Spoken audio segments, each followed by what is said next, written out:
What up? What up? Welcome in. Welcome back to another episode of the Format Podcast. So, Kevin Durant still a major topic of discussion. So, I want to talk just a little bit about his trade demands and the situation with the Nets, and also in talking about that, I want to discuss a bit of Draymond Green, probably the NBA's most outspoken player and host of the Draymond Green Show podcast. I want to discuss his commentary on it because I thought there was definitely some interesting points that he made. But let's get to the Kevin Durant piece first. So obviously, and I already discussed this on an earlier episode, Kevin Durant, after 3 years in Brooklyn, during which, let me make a point, he only played 90 games, right? 90 games of a little over 300. He only played 90, only made it out of the second round. Oh, excuse me, only made it past the first round once with teammate Kyrie Irving. He has demanded a trade or requested a trade, demanded, I guess, depends on how you want to word it, but he definitely wants out of Brooklyn now. And I think it's interesting because one of the biggest things, when it first happened, my first thought was, and again, I'm kind of from the old school. I've been called an old head, and that's cool, but I have an old school mentality on this in terms of competition, right? And I found it real interesting that number one, KD left. The prevailing sentiment is KD left the Golden State Warriors because even though he was a dominant player there and arguably the best player on the team, the thought has always been that that's Steph Curry's team, and KD felt like he would never get the requisite respect that he felt was due for the contributions he made to that franchise in terms of helping guide them to three straight championships series and two championships and winning two finals MVPs, in which he pretty much dominated. Got it. So he left because he wanted to be in a position where he could get, like I said, like get the respect that he thought that he deserved and kind of be the leader on a team, take him to a championship. So he and Kyrie Irving joined up in Brooklyn. They got there and they did their thing. It didn't quite work out. And then, of course, you know, you have COVID coming up and the Kyrie Irving situation's been discussed ad nauseum. Now, the other thing is, with Kyrie, he kind of got into it with Brooklyn Nets management, and now he's on the trade block as well. There was kind of some consternation there. No one knew whether or not Kyrie was going to sign his player option or he was just going to hit the free agent market, blah, blah, blah.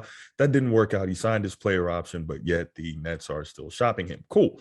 So KD decides after Kyrie signs the extension, his player option, that he wants out. He requests a trade. He gives a list of teams he might want to go to, Miami being one, Phoenix being another, a couple more teams on there. Got it. As of thus far, the Nets haven't been able to find a willing trade partner or a trade partner that's going to give them everything they're looking for. Now, if it was me and I'm the Nets, first of all, I don't trade KD. I wouldn't even acquiesce to the trade request, right? I guess that just shows you how much power the modern NBA player has, especially the elite ones. But I would not have acquiesced to the trade request because, and I didn't know this when I first found out about it, he just signed a 4-year extension for like $190 million. So you mean to tell me you signed the 4-year extension, which to me says, hey, I want to be here, and then you decide that you want to get traded? Yeah, no, we're not doing that. Or if you're the Nets organization, simply what you do is you say, okay, KD, cool. You want to get traded? All right, we want you here, but if that's what you want, fine. Then I take some perfunctory calls, whatever. I make a few calls, but basically I go back to KD's representation and tell him, hey, we tried, couldn't make it happen, because I would be asking for such a haul that nobody would be willing to give it up. So at the end of the day, I'd be in a situation if I'm the Nets front office where like, hey, KD, we tried, sorry, couldn't make it happen. Suit up. You're playing for us next year. That's that. And maybe down the line, if we can, we trade him, but I'm in no rush to do it. And I'm not going to allow him to hold me hostage. You just signed a deal. So nah, not going to be able to do it. Not going to be able to do it. But that's me.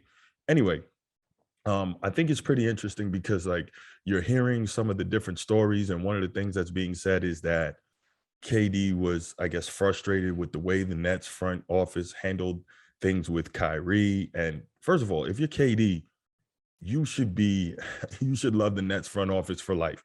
They gave you and Kyrie everything you wanted. They brought you guys there.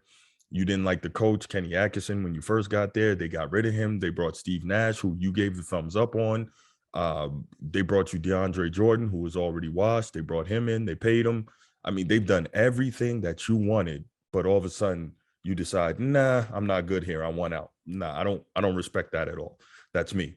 Um, so again, if I'm the Nets, I either wouldn't entertain it or I would tell KD I'm entertaining it, then go back to him and say, hey, we couldn't make the deal. We tried, suit up. I mean, that's just me. But I think it's just so ridiculous to me, number one, that KD signs a 4-year extension, then demands a trade. And two, we gave you the 4-year extension after you have played less than 1/3 of your available games in our uniform. It doesn't make sense to me. I don't know. It's almost like there's no pride in playing the games anymore. Everyone wants the trappings that come with being an NBA superstar, but the pride in actually playing the games is not there anymore. I know things are different and blah blah blah, but it used to be a badge of honor to play 82 games and try to win it, but I guess it's just not the same anymore, and I got to understand that. Now, Draymond Green, let's get to that. He's got a pretty good podcast, the Draymond Green Show. I mentioned it, and one of the things he was talking about was he is baffled by the fact that people don't see players the way they used to. Matter of fact, let's hear what Draymond has to say about it. If Kevin Durant says, I actually don't want to be here anymore, I want to go to somewhere else, why does it matter? Why does that make you weak? Why does that make him, it means he's running from something? I don't understand that. And the reason I don't understand it is because players are in control of their situation. Players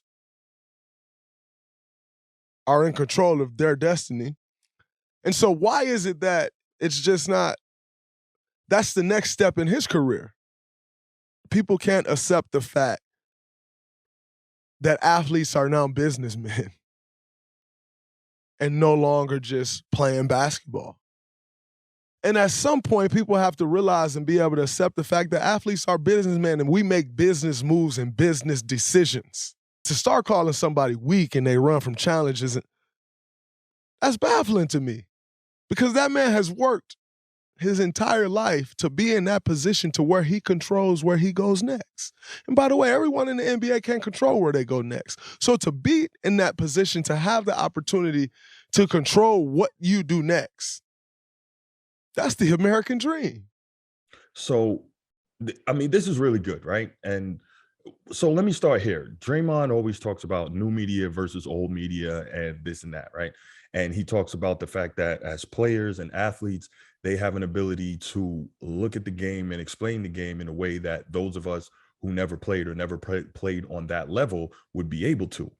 But it's so funny. I really haven't heard a lot of actual explaining of the game from Draymond, but that's a different story.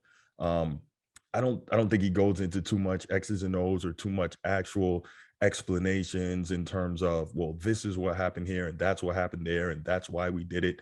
He's giving a lot of opinions and that's cool. He to some extent takes us behind the curtains in terms of an athlete, and that's cool, but he doesn't do a whole lot of teaching of the game, which you would think he would based on his previous commentary. Anyway, on this particular episode, like you just heard, one of the things he's saying, it baffles him that people don't see athletes as a business. And I get it.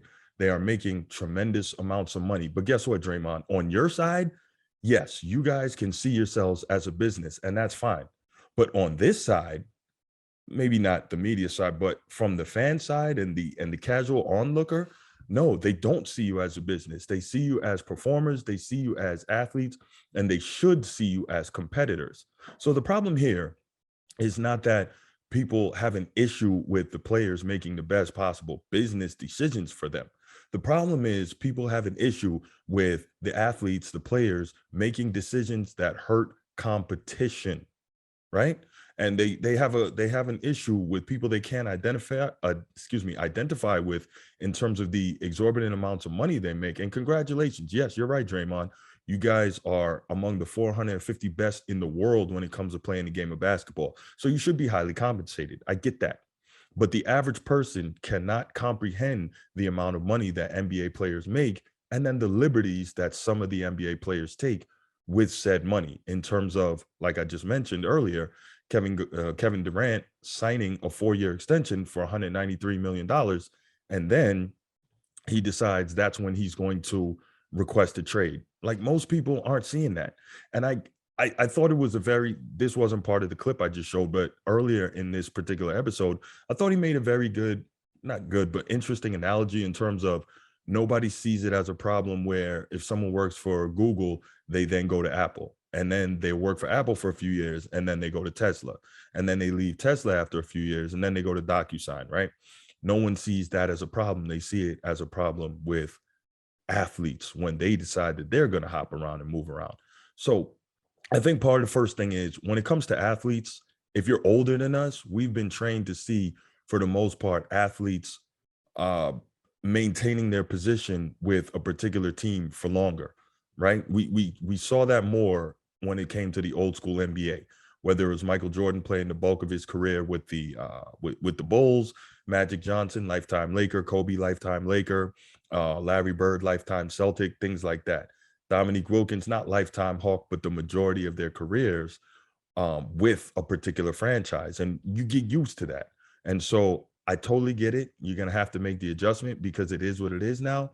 But that analogy that Draymond made in terms of the tech companies is not particularly apples to apples because one, let's say you're working for Google and then you go to Apple, chances are you probably got a non-compete clause in there that says if you leave Google, then you got to take some time before you move to Apple and you can't take certain things with you. There's none of that in basketball. And then the other problem with the basketball, and I said this earlier, is the competitive aspect, the teaming up to make super teams, not organizationally generated, but players coming together so they don't have to compete against one another, but they can grease the skids for an easier road to the championship. Fans, casual observers, non-athletes, they have a problem with that. And you can, well, I should say fans of an earlier generation have a problem with that. The younger fans who kind of grew up with this, they're a little more attuned to it. But what I think Draymond is not getting here and he's not paying attention to, the issue is not that we care about people, athletes doing what's best for them. The issue is that we care about the effect on competitive balance. For instance, KD saying he wants out of Brooklyn, cool. He wants to go to Miami in a trade, but he only wants to go to Miami if Jimmy Butler, Bam Adebayo, and Kyle Lowry are all still there. Well, what in the heck is Miami supposed to give up in that situation to get KD? Tyler Hero, Duncan Robinson, an old Udonis Haslem, and some cheese straws? Like, what are you supposed to do to try and get this guy? So you want to leave and you want to go to a team, but you only want to go to a team that's already loaded, right? That's how you want it. You don't want to go somewhere and build. You don't want to go somewhere and compete. You want to go somewhere and try to grease the skids for the easiest route to the championship. But yet, KD is the guy who tells us that it's not all about that. He just wants to hoop. He just wants to master the game and master his craft. Well, that's interesting. That doesn't add up then. If that's all that matters to you, why do you have to go to a team where it's already stacked and you don't want to go there if the loaded roster can't remain relatively intact? That doesn't add up. It doesn't make sense. And things like this are why the average fan, the casual fan, even some of the more in-depth fans don't appreciate the moves that a lot of these NBA players are making. I mentioned NFL because NFL is on my mind. And realistically, a lot of these athletes are friends with one another, even across leagues. And you see some of the NFL players, although the way that the NFL is structured, it's really hard to behave in this fashion if you're a player, but you see some of the more elite NFL players are starting to push that boundary and work towards NBA type player empowerment. And so that's where the issue is. And I'm not sure, Draymond, like why you can't see that. Obviously, I know you're looking at things from the athlete point of view, and you do have a valid point when you're saying we as the fans and the people who are watching the game just have to get used to it, that it's not the way it was anymore. But when you start affecting competitive balance, that, at least for me, and I'm sure a lot of people watching, is the issue. So that's it. That's all I got on this topic. You guys know what it is. If you're watching, you haven't already, go ahead, click that subscribe button in the lower right corner of your screen. Click the notification bell so you can be notified when new episodes come up. If you're looking for the audio only podcast, of course, you can get the audio only wherever you get your audio podcast. Do me a favor, also click that like button. If your audio podcast platform allows it, please give us that 5-star review and leave a comment here on YouTube as well. All that stuff helps us rise in the algorithm, helps more people find us. And if you enjoyed the content and you enjoy the sports talk and you know other people who do, please don't keep the show to yourself. Go ahead and share it with them. And I appreciate you. I'll be back next time, and I'm out. Peace.